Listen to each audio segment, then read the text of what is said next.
It's been a long day. Oh my goodness, it started yesterday. I love you guys. And hello, wherever you are in this world. God bless you. Today we're going to be continuing in the book of Jasher in the Complete Apocrypha, and we are in chapter 20. And at that time Abraham journeyed from the plain of Mamre, and he went to the land of the Philistines, and he dwelt by Gerar. It was in the 25th year of Abram's being in the land of Canaan, in the 100th year of the life of Abraham, that he came to Gerar in the land of the Philistines. And when they entered the land, he said to Sarah his wife, "Say you are my sister to anyone that will ask you, in order that we may escape the evil of the inhabitants of the land." And as Abraham was dwelling in the land of the Philistines, the servants of Abimelech, king of the Philistines, saw that Sarah was exceedingly beautiful, and they asked Abraham concerning her. And he said, "She is my sister."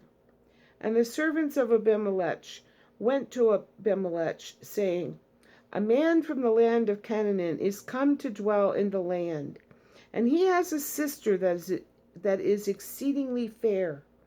And Abimelech heard the words of his servants, who praised Sarah to him.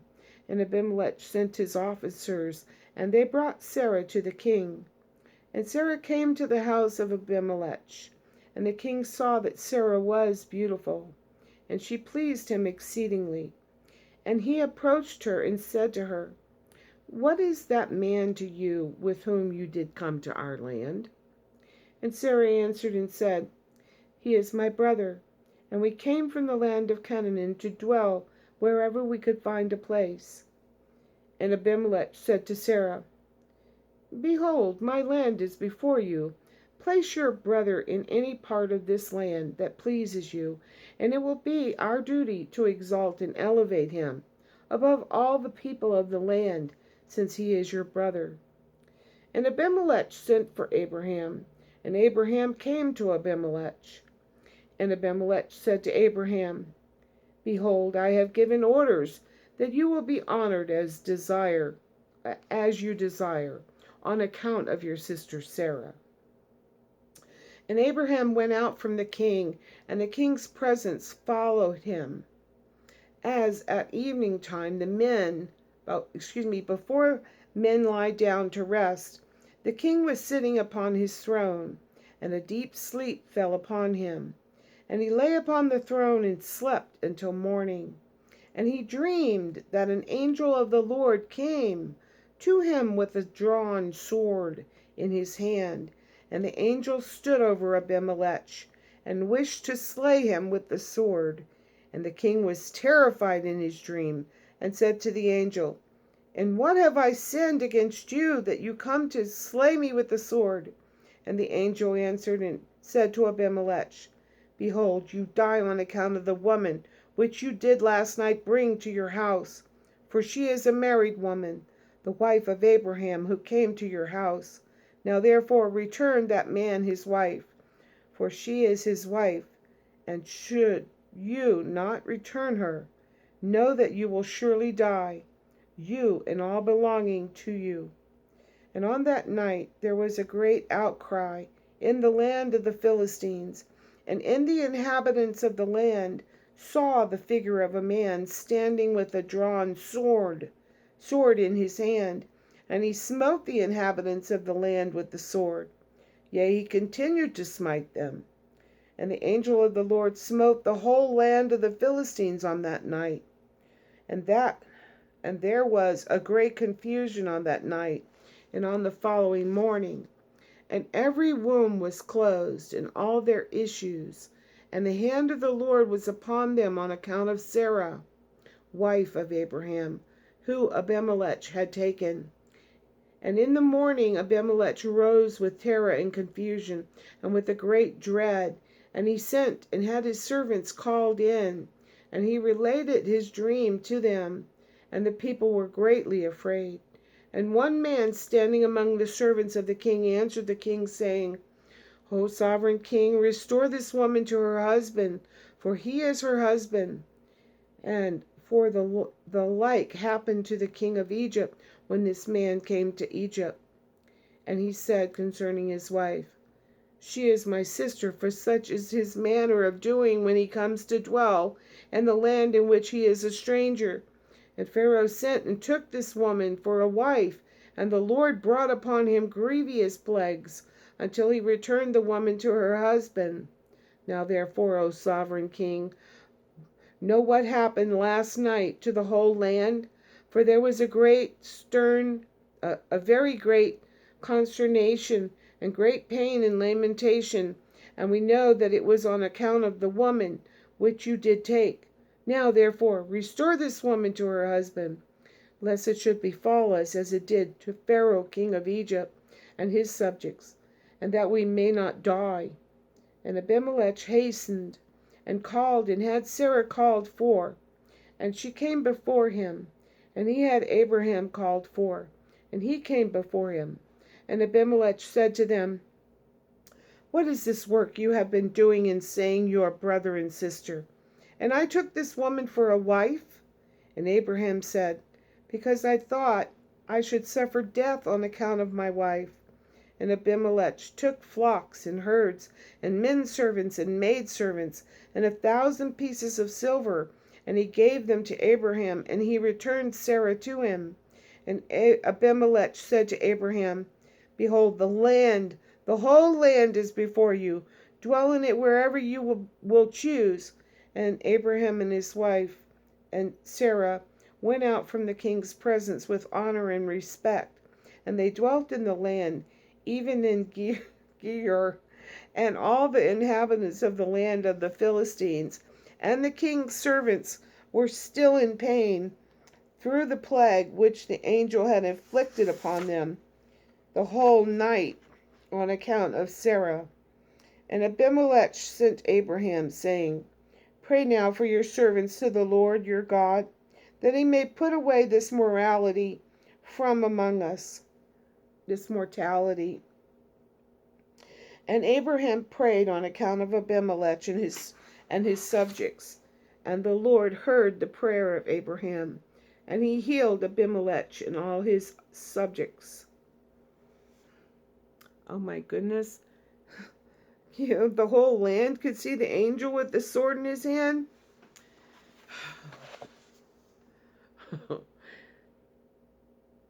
How huge angels must be. I mean, when you think about it.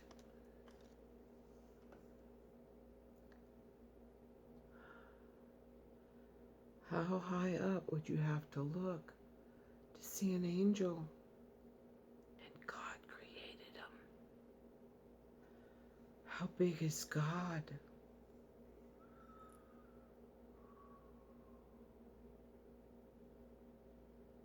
How tall is Jesus?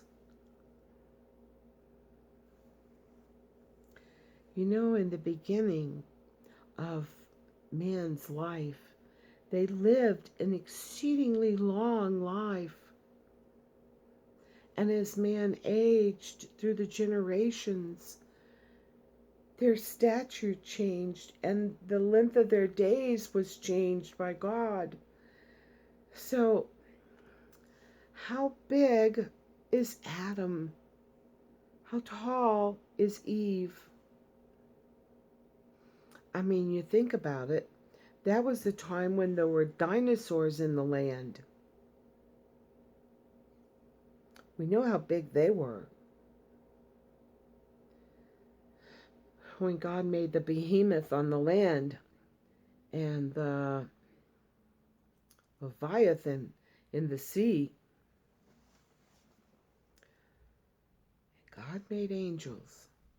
And that angel stood in Philistine, and all the land could see it with its sword. Not it, but saw him with his sword in his hand.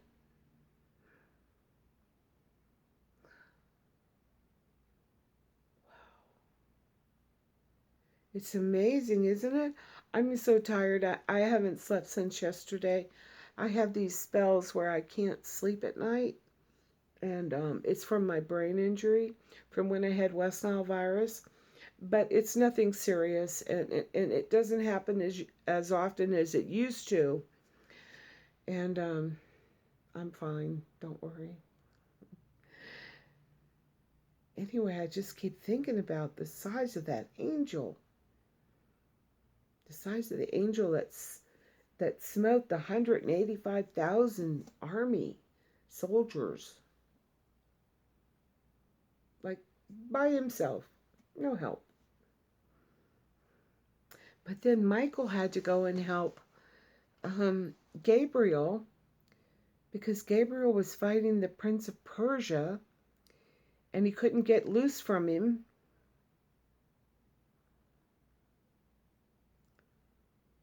And Michael had to go in his stead so Gabriel could come and answer Daniel.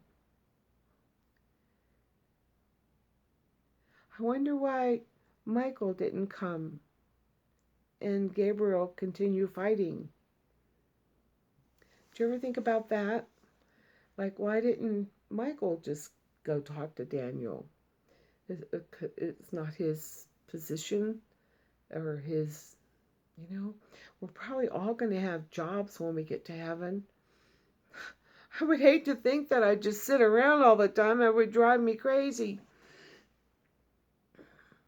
I wonder what kinds of things we'll get to do in worshiping God. I mean, will there be, mansions to clean, food to prepare? Or is it just the tree of life and the fountain of water that flows from his throne? I don't know. Will we grow crops and, have fruit trees and nut trees, and we're all going to be eating just vegetables because the animals will be there and the lion will be laying down with the lamb and the lion is going to eat grass. Guess he's going to get a new set of teeth because, carnivorous animals' teeth, they don't have flat molars to chew and grind grass. So he's probably going to get a new set of teeth. I mean, am I the only one that has these kinds of thoughts? Nah.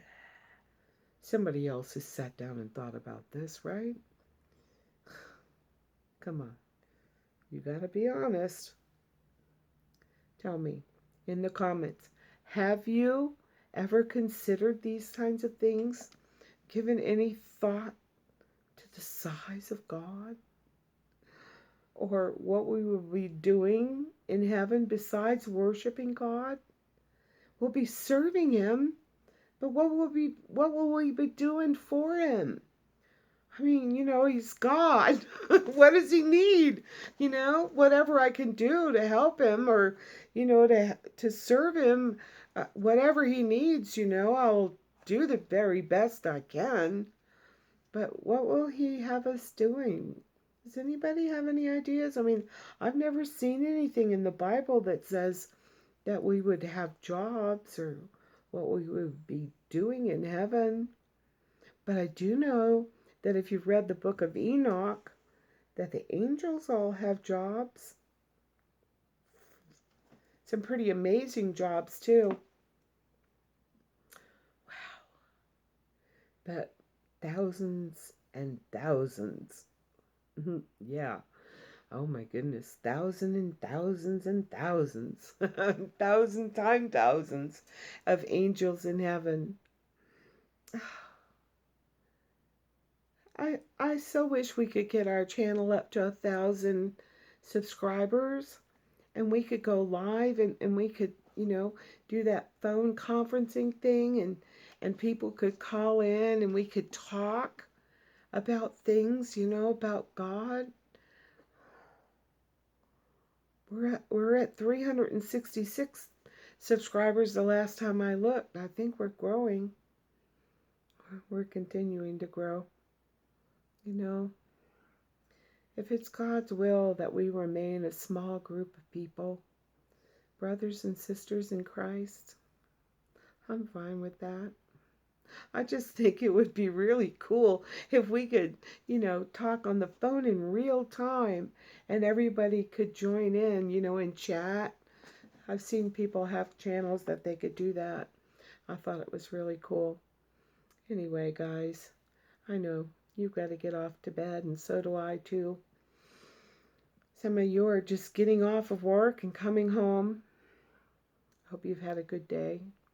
Hope everybody has a good, restful sleep. Tomorrow's another day, Scarlet. And as always, I love you.